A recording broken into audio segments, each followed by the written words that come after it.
démarche to mené ezanine mwana mboka catholique nyonso oyo azali na catholique Mouteba dégage Ambongo dégage Chole dégage il faut batona ba dégager bazali qu'on mérite c'est la médiocrité au sein de l'église Batouana. Pourquoi nous le disons? On va lire l'accord de Washington, Congolais, comme ça Mouteba va nous prouver là où il tire les 99%. Le 99 ans, j'allais dire. 99 ans. Le 99 ans, c'est qu'il a signé avec les Américains. Il a bradé le minerai pour sauver son régime. Voilà. Et puis, s'il vous plaît, Ndekodokta, défi à service de l'État. Je pense que nous sommes dans émission. Nous sommes des Ouazalendo. Médiatique. Médiatique. Toi, tu es Mboka Congo. Nous sommes tous en Samibe comme Mboka Congo. Et des services, il y a l'État, on a le défi biloté. Mais dis-moi, les services, il y a l'État. Pour décevoir ma casse. Toute personne a zali égaux devant les lois. Et c'est que nous constatons que loi va appliquer en cas dans Batumusu va appliquer. Donc, c'est-à-dire nous autres, on peut se permettre Toya Boye, n'importe quoi. Au nom de la loi. Au nom de la loi. Non, on peut dire n'importe quoi parce que nous autres, nous sommes tous soutenir le pouvoir presse, mais on ne dit pas n'importe quoi. Mais sur les Ambongo disent n'importe quoi. Togobeta Masolo Awa Bandeko et le mot Nabino. Problème tout ça dans Ouezanini. Ndeko Nangaï a outil ça la découverte, il y a un document. Voilà. Bandeko. Document wana, ce sont les Américains ne balobeli na makamba document wana. Togotanga yango. Document ya ba Américains. Les Américains balobi boye. Ils ont tous les preuves. Ils ont toutes les images. Voilà. Tout ce qui se passe à l'est de la République a un nom. Et le nom s'appelle Paul Kagame. C'est-à-dire, Mundela Zomona AFCT, Mundela Zomona M23T, mais Mundela Zo parlait sur Paul Kagame. Alors, le cola est monani qui est Paul Kagame. Mundela Lobi Boye. C'est inutile de parler même de dialogue. Voilà. Parce que ce qui se passe à l'est de la République, c'est une agression, pas une rébellion. La rébellion s'est faite entre le fils de la maison. Il s'est rébellé parce que gouvernement, mais gestion, parce que gouvernement est aboyé. Mais une agression, ils ont payé Moussous, ils ont agressé, payé Moussous. Voilà. Alors, comme il y a une agression, si il y aura dialogue, le dialogue doit se faire entre le fils de la maison, c'est-à-dire les Congolais entre eux. Mais les M23, les AFC, les Rwandais ne peuvent pas dialoguer avec le gouvernement. Ça, c'est un document des États-Unis d'Amérique. Voilà. Ce que vous comprenez pourquoi Firgence nous débaleli. Ah, Tosoloba, la 5 en deuil. Baleli pour Nanini. Misolo bazwaki na Uganda, misolo bazwaki na Kenya, misolo bazwaki na Rwanda, mission bapesaki bango Union européenne. Voilà. Misolo bazwaki mission bapesaki bango bokotisa dialogue. Bokotisa dialogue. Yango bomonaki ils avaient utilisé babisaki Kabila. Yo bima na este. Pour ceux qui sont à l'Est, Bamindele va bloquer pour prendre part dans le dialogue. Kende ko ça la plateforme. Ah, tout ça pendant teke. Kende ko ça la plateforme. On se comprend. Comme ça, lorsqu'on doit parler d'un dialogue, toi étant un ancien président, vous êtes accompagné aussi des Congolais, entre autres, Papa Nani Makila. Voilà. Franky Diongo, Némi Moulania, voilà. Bamatata Pogno, Fiki, Daniel Safou. Voilà. Et donc on est qu'on soit formé. On doit s'imposer. Vous serez considérés comme des Congolais. Voilà. Et ce qu'il y aura, tant que vous serez considérés comme des Congolais, donc il y a ce qu'on appelle le dialogue. Voilà. Donc tokokotisa dialogue bino bokosenga ka Tshisekedi asala ba mandat na ye asala nini akende. Parce ndenge mundele déjà lobi bongo. Il a donné babenga ngo passe à nord et pas à Tshisekedi. Président Tshisekedi. C'est-à-dire les chefs de l'État kozwa passe à nord oyo bapesi a komemango na assemblée. Assemblée va voter. Voilà. Lorsqu'Assemblée va voter, va constatuer les dialogues et kokota. Tous ceux qui savent le dialogue sont kota. Dialogue sont kota pour le gouvernement. Il y a union nationale. Dialogue sont kota. Et les dialogues là, ils sont kota entre Congolais et Congolais. Voilà. Déjà ba Kabila baza épargné. Si qu'on va faire juste si vous te baba timbeli document wana. Nde balingi ko pervertir sans il y a document pour dire que non, c'est parce que Tshisekedi les a bradé le minerai. Voilà pourquoi ils veulent maintenant laisser Tshisekedi au pouvoir. Na ebite so ko ikoloba mona mboka ala moloto. Bande koba congolais. Totangila bino lettre. Oui. Mais avant totanga mukanda yokanam.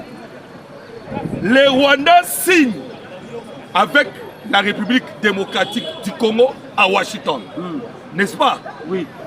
Les Rwandais Azongi a violé l'accord de Washington. Après qu'on violé en prenant Uvira, l'ana bien de Congolais.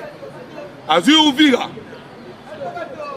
A Lukaki ke Nengazu Uvira, les États-Unis d'Amérique ont un silence. Amérique a beau silence. Amérique a dévoilé le document tout de suite.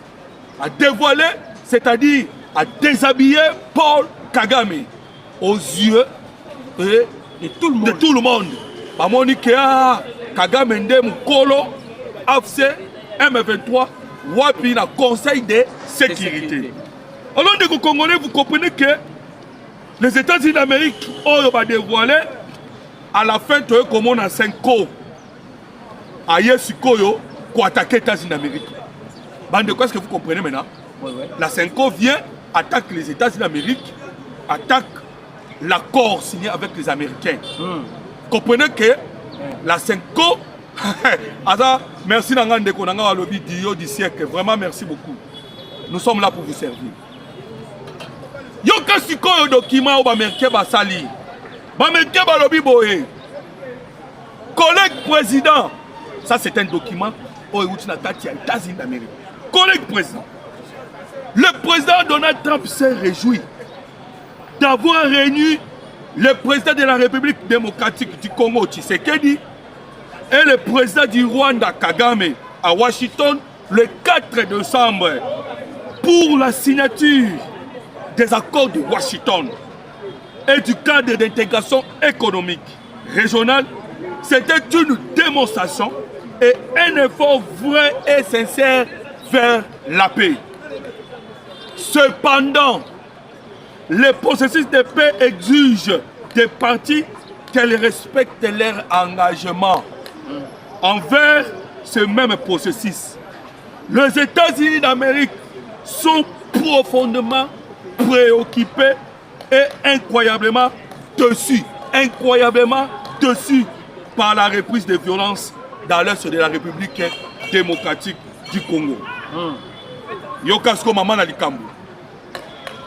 Depuis la réémergence en 2021, le Rwanda exerce un contrôle stratégique sur son groupe armé par procuration.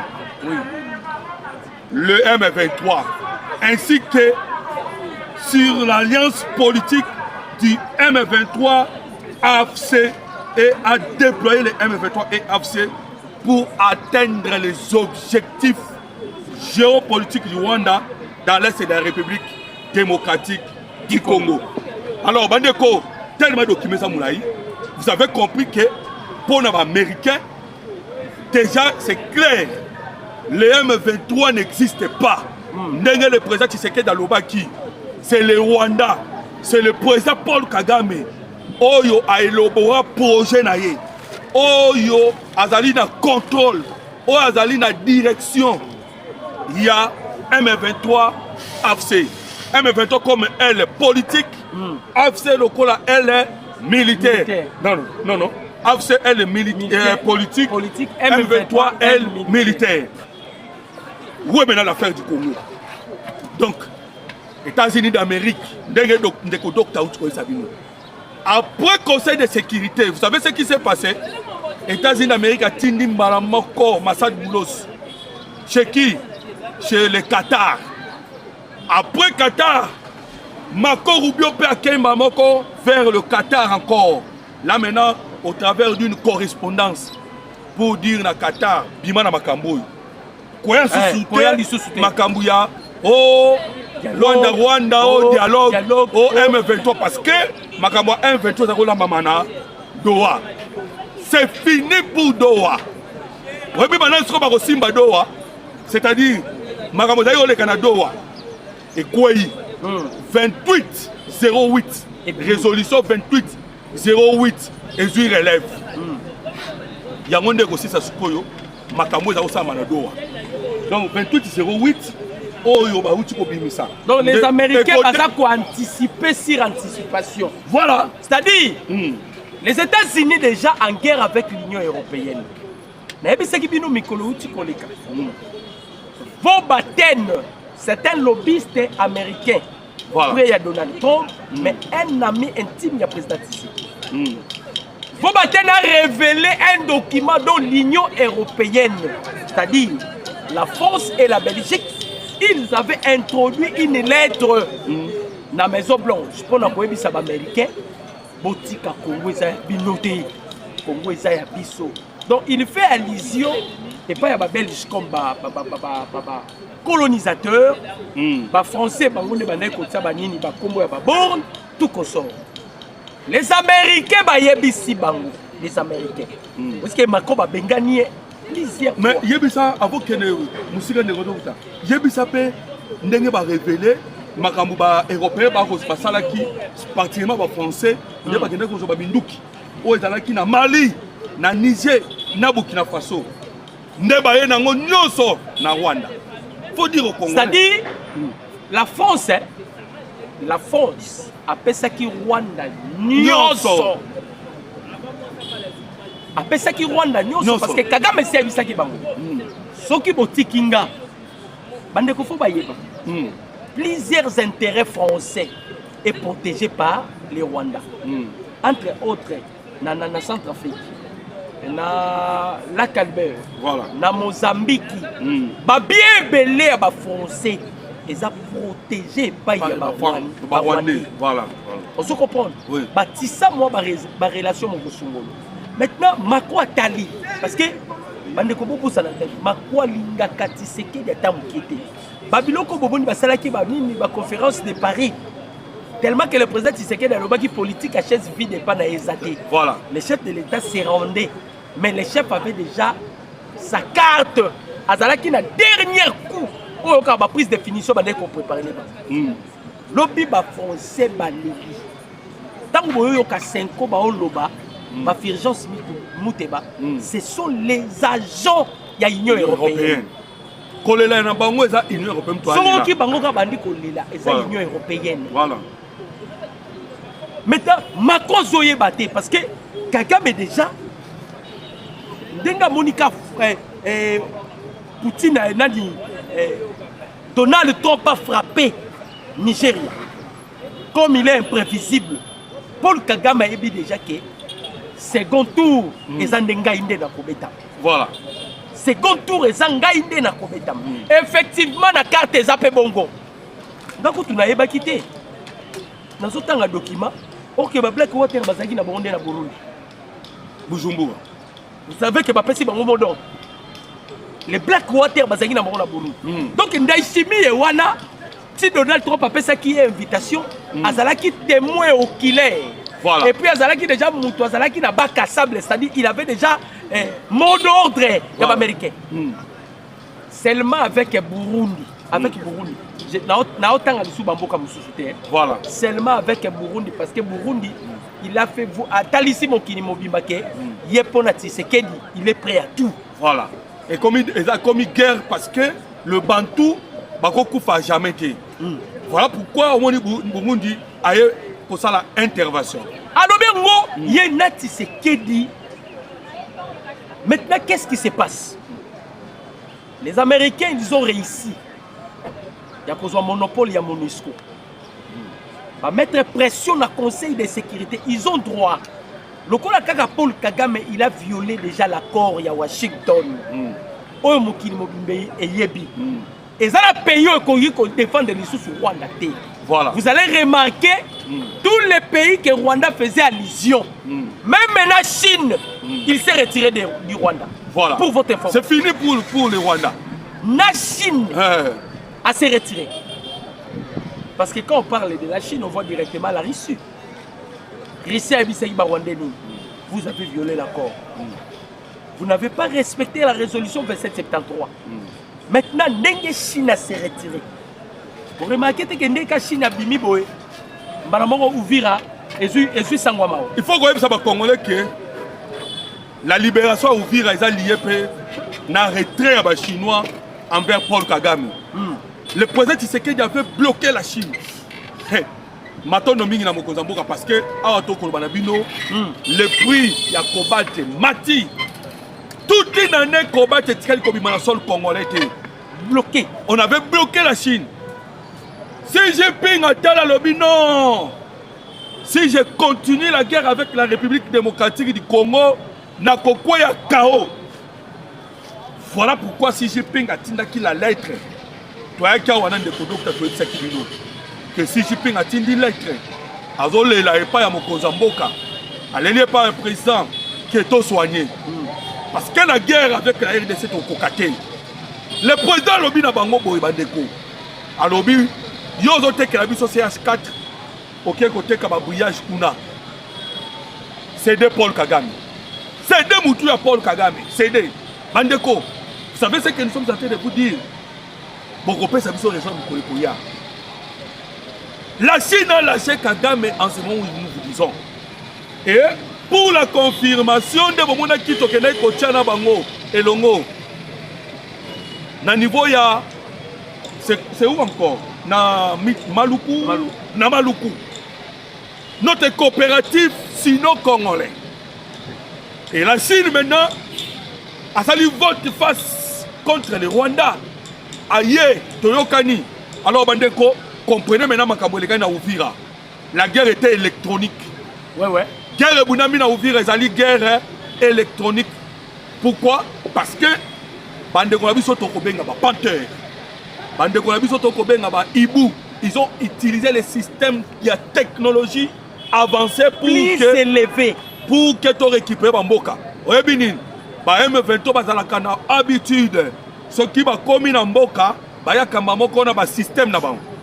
Français. Français, chinois.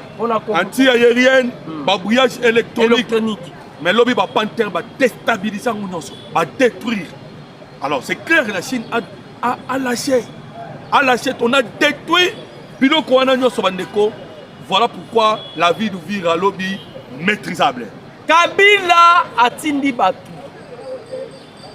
Atindaki Nyasibuli, Fort Nyasibuli. Aye pas mokonzi ya mboka. Kabila sengi pardon. Kabila sengi pardon. C'était pas le moment que Kabila devait demander pardon. Parce que l'opportunité était devant Joseph Kabila. Kabila n'a pas saisi l'opportunité. Ah, Nazolo Banabino, c'est que des alliés sous l'état à faiblesse. Azan était à force. Résolution 2708. Pardon, résolution 2808. Résolution 2777. Accord à Washington. Les accords, dit l'autre signé avec les Américains. Ça fait de Tshisekedi 1 euro en Afrique. Voilà. Ndenge to betela kabino li solo. Les Américains avant d'agir, batalaka. Jacques, on va dire tester ça à Washington. Bato belé ba comprendre té. Kagame ti les lois ont regretté pourquoi a violé qui accord. Pourquoi bien Kenda qui co signé. Voilà. Et zala ki maman na muta Makambu et le Washington. Voilà. Les Américains, surtout Donald Trump. Vous voyez qu'il y a des lobbyistes qui ont été Donald Trump pour après ça peut Paul Kagame, pour changer Kagame.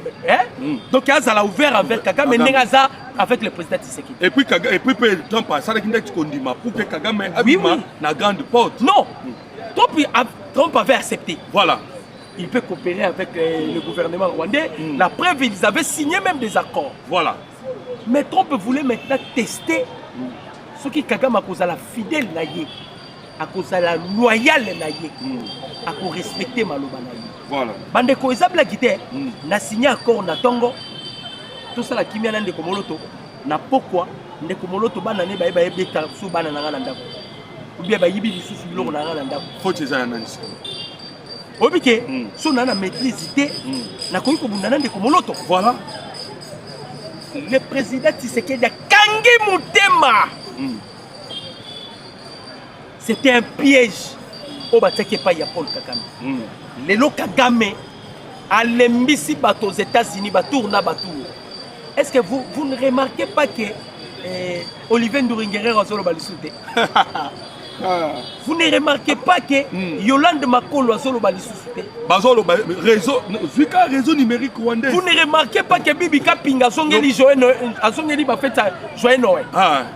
Pierrot Loua Bazongeli Bafeta Joël Noël. Ils vont parler de quoi? Surtout loko côté si trouble na Rwanda. Lorsque Donald Trump a utilisé des missiles GMS au Betel Nango, Nigeria. Et à la surprise imprévisible bandeko ba congolais. Et le banango ene nanga mubenga. Ko yenda lo barabongo. Alors bara Donald Trump c'est un président imprévisible. Voilà. Niger Ndima quitté. Mais même Baviro Niger Zosala, le même scénario que Paul Kagame est en train de faire. Nigeria. Voilà. Le même Baviro.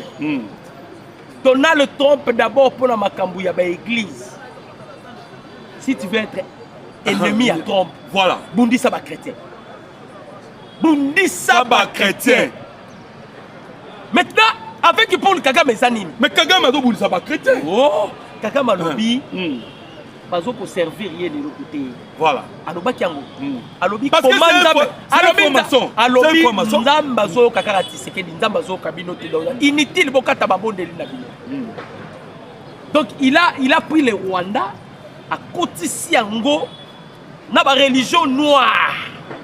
Donc na minute Rwanda comme lokola et comme lokola zone rouge. Imaginez bandiko ba congolais. Les États-Unis lorsqu'il fait appel, il y a des ressortissants là-bas. Il faut faire très attention. Quand les Américains appellent, il y a des ressortissants là-bas. Lobby, qui va signer un officiel. C'est le quartier général de la République démocratique du Congo. Donc, c'est l'ambassade de Moko qui représente l'Afrique Mobimba. Et il y a des gens qui ont dit que ça va faire urgence simultanée. Eza biloko zo lelisa opposition. Eza biloko Kabila monia komi na suka atindi for Nyasibwe a kosenga. Bobi réponse à président Tshisekedi. Alobi ces messieurs-là je ne les pardonnerai pas. Tozala ki la yedano awa. Vous savez combien de pots de bananes yo atela ki ngali boso? Combien de pots de bananes? Sikoyo. Pas ces années. Guerre est à la calcul, est à la timing. Bien parlé. Guerre est à la calcul na timing. Ce qui est l'équipe, guerre est à l'issue guerre. Voilà. Calcul ya bandanga, lobby, bandeko. Bandanga bazui, notable. Bazui ba notable. Boyo kalangage da bango, dès comment changer. Papa, rebelle comment c'est un dialogue.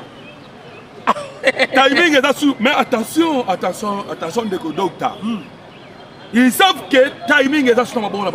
Oui. Mais en d'autres termes, Paul Kagame est en train aussi de chercher Ngonge Eliama pour que les élections des États-Unis aient mis mandat et salama. Mais ça, en 2026. Nasuka en novembre. Donc, ça déjà partant. Une audience sous les signes du dialogue. Corneille Nanga et Bertrand Bissimois ont réussi une délégation représentative de toute la province du Nord Kivu. Entrepreneurs, commerçantes, douanières et actrices politiques. Ce qu'il faut retenir, satisfaction sécuritaire. Les femmes leaders ont témoigné de la sécurisation de Goma et ses environs, facilitant la libre circulation et la reprise des activités économiques. Bonne gouvernance, insatisfait à être exprimé concernant la gestion du secteur socio-économique. Soutien infligé. La délégation a déposé un mémorandum de soutien à la lutte menée par l'AFC bar M23 cap sur le 5 janvier. Le coordonnateur Corneille Nanga a réceptionné les recommandations des participantes et a promis des solutions concrètes, secteur par secteur, dès le début de l'année prochaine, le 5 janvier. Mozoka, Babi est parmi les signaux à Makassi à dialogue. C'est-à-dire pour la Bango. Il jure. Il jure que par le dialogue. Il jure que par le dialogue. Voilà. Yango qui fait déjà si mouté baleli. Mouyaya.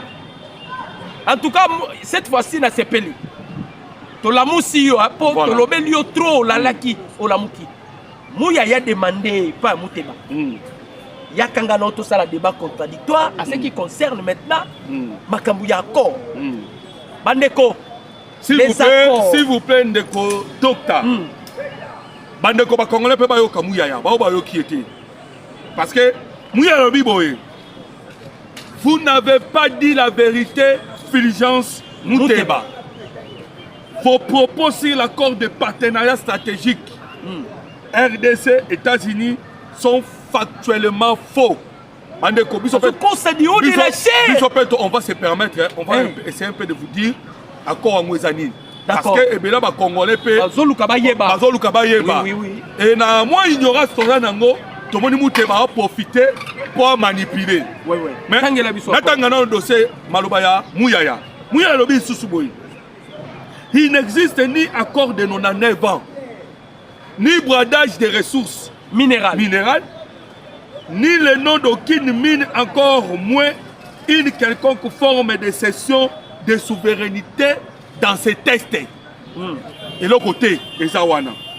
L'accord définit plutôt les principes qui vont permettre de manière transparente un win-win entre les deux parties, c'est-à-dire les États-Unis d'Amérique et la République démocratique du Congo. L'État congolais conserve l'intégralité de son pouvoir, y compris le droit de refuser toute proposition jugée contraire à l'intérêt national. Alors, Ndeko Docteur, en attendant, parce que Mouyaya abeti bon moko boye ya Bible, yom to maîtriser mingi ba écriture. Mouyaya tangeli Mouteba Ephésiens 4:25. Yoka Ephésiens 4:25. Renoncez aux mensonges et que chacun de vous parle selon la vérité à son prochain. Car nous sommes membres les uns les autres. Bandeko, on interpréter Lio de la chair. C'est-à-dire, déjà qu'il doit se renoncer à un mensonge. Voilà. Et que chacun de nous, chacun de vous, parle selon la vérité à son prochain, car nous sommes membres l'un des autres. Interpréter notre c'est-à-dire, allez Kolobanini. Fulgence Mouteba, c'est un menteur. Non, parce que na statut ya Nganga ya Nzambe. Voilà. Mais Nganga ya Nzambe, du haut de la chair,